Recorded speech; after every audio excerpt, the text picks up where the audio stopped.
Maybe he's a faqih if it's 300,000 hadith. Ahmet bin Hanbel'e birisi gelerek 100.000 hadis-i şerif bilenin alim, fakih sayılamayacağını soruyor. Ahmet bin Hanbel hayır cevabını veriyor. 200.000 hadis-i şerif bilen, tabi senetleriyle birlikte bunu dikkate almak gerekiyor. 200.000 hadis-i şerif bilen kişinin alim, fakih sayılıp sayılamayacağını soruyor. Yine cevap hayır. 300.000 hadis-i şerif bilse fakih sayılır mı diye sorulduğunda Ahmet bin Hanbel belki cevabı veriyor. Belki. Imam Ahmed himself, he traveled the world. He says, رحلت في طلب العلم الشام والمغرب ومكة والمدينة والجزائر, and many different. He says, I went to Mecca, Medina, Sham, Syria, Aljazair, and then ثم عدت إلى بغداد. Then I came back to Baghdad. He went to Yemen from where he was, Baghdad. He actually says, لا بد من صنعاء وإن طال السفر. This is a famous statement of Imam Ahmed.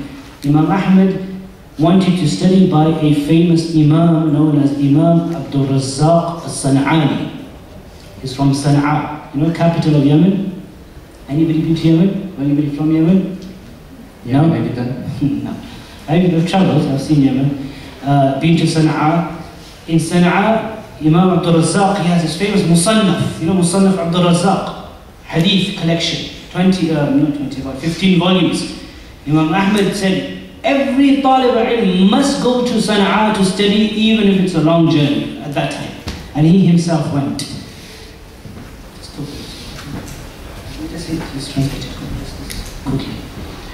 Mekke'ye, Medine'ye gittim, orada bu konularda gerçekten çok önemli şeyler gördüğünü söylüyor Hoca Efendi. Orada da Yemen'e gidip gitmediğinizi sordu size. Kendisi gitti.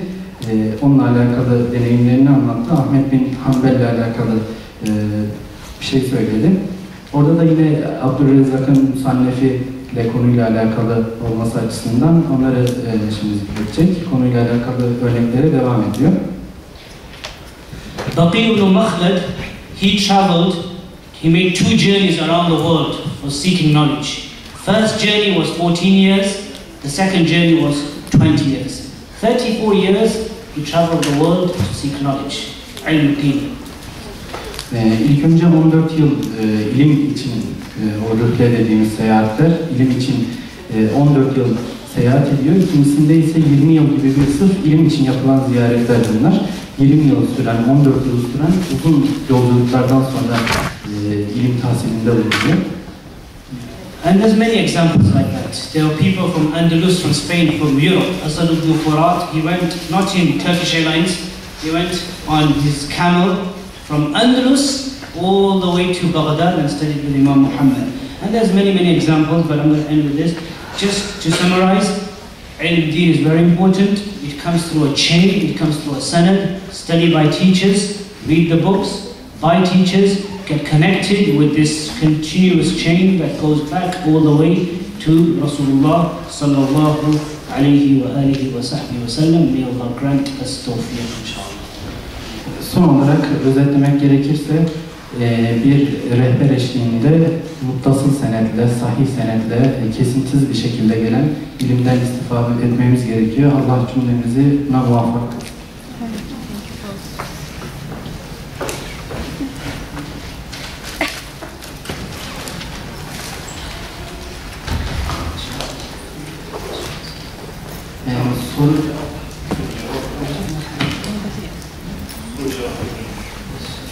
Soru.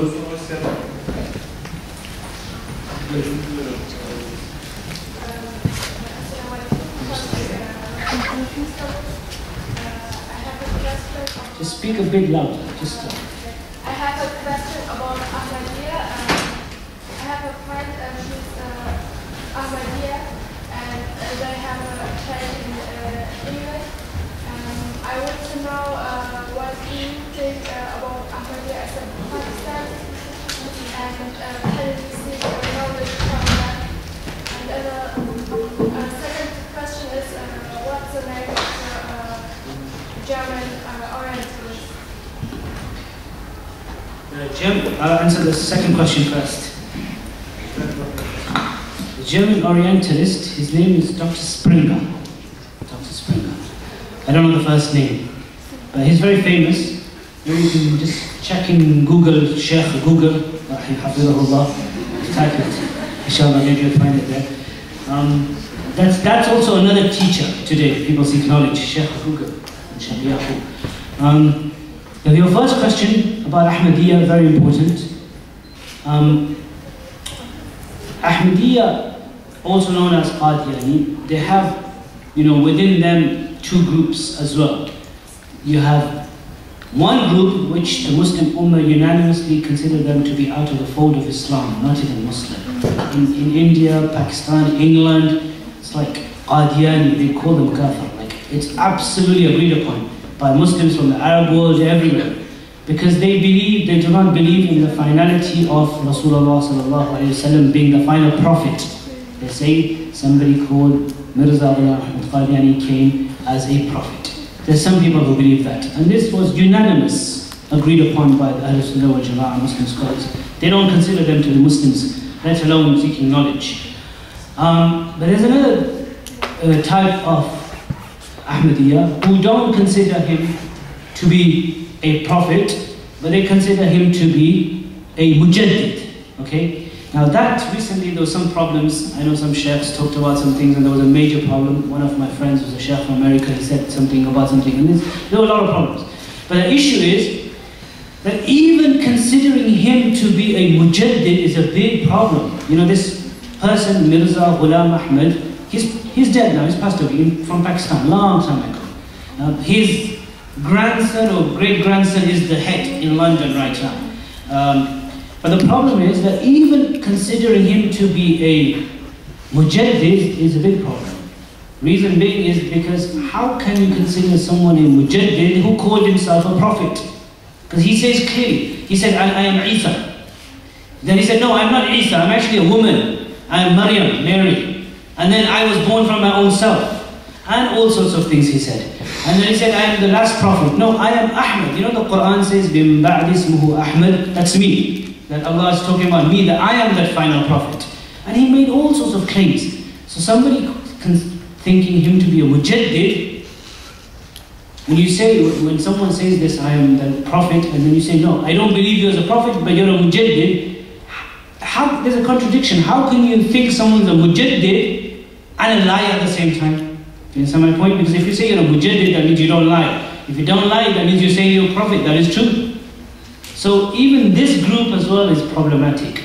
So this is our understanding of the whole Ahmadiyya group, both groups of the Ahmadiyya. One is completely out of the fold of Islam, other as well, it's very problematic, and seeking knowledge is not permissible. Yeah, of course not.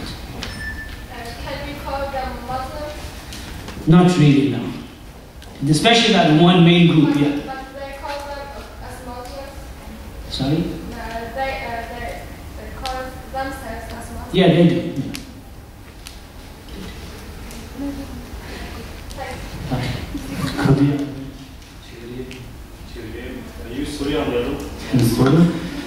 That was the English question. She spoke very well English. I don't think we translation. Just summarize. Just absolutely summarize the question. Kadiyanilikle alakalı bir soru gelmişti. Ahmediye de olarak bilinen. Originally from Pakistan, in England. Özellikle Pakistan menşeli bir hareket. Kadiyanilik diye daha çok biliniyor.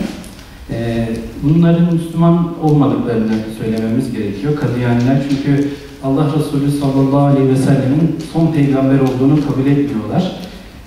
Onları Müslüman olarak görmemiz çok da mümkün değil. Yani kendisini müceddit olarak görüyor başındaki kişi, kurucusu olarak söylediği kişi, Hoca Efendi'nin son peygamber olduğunu iddia ediyor. Böyle bir grup bunlardan ilim tahsil edilmesinin doğru olmadığını söyledi, mümkün olmadığını söyledi. Bu konuda dikkat etmek gerekiyor. Kadiyanilik hareketiyle alakalı. Başka soru yoksa? Go ahead. I have a question about books. So you said It's from books, but how do you know which ones are really reliable, ones that are okay, ones that are not so reliable? Because I was thinking to do research on the authors and things, but there's still a question there. The reliability of books. Hey, are you from Turkey or from America? I'm Turkish. We have a brother here from America as well. I'll repeat the question. I'm actually making notes of the questions. I'm going to write about my trip to Turkey. So some of the questions, like the first question, what it was about. Everywhere we go, visit, I'm making long notes of everything that I've been doing every day. I can write an article, inshallah. This is a very important question. The question is that there's lots of books. How do you know which book is reliable, not reliable, etc.?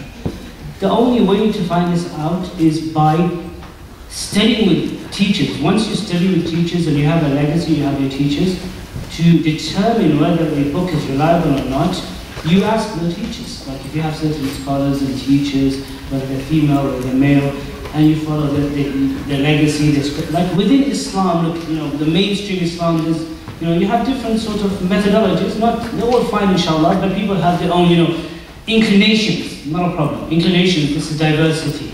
So if you have a certain inclination and you have certain teachers and scholars that you feel inclined towards and look up to, and you trust them, then you ask them about the authors. Some authors are generally accepted by everybody. Like if you find old books which are translated into English, early Imams, everybody accepts them, no problem. The only problem is with recent. Yeah.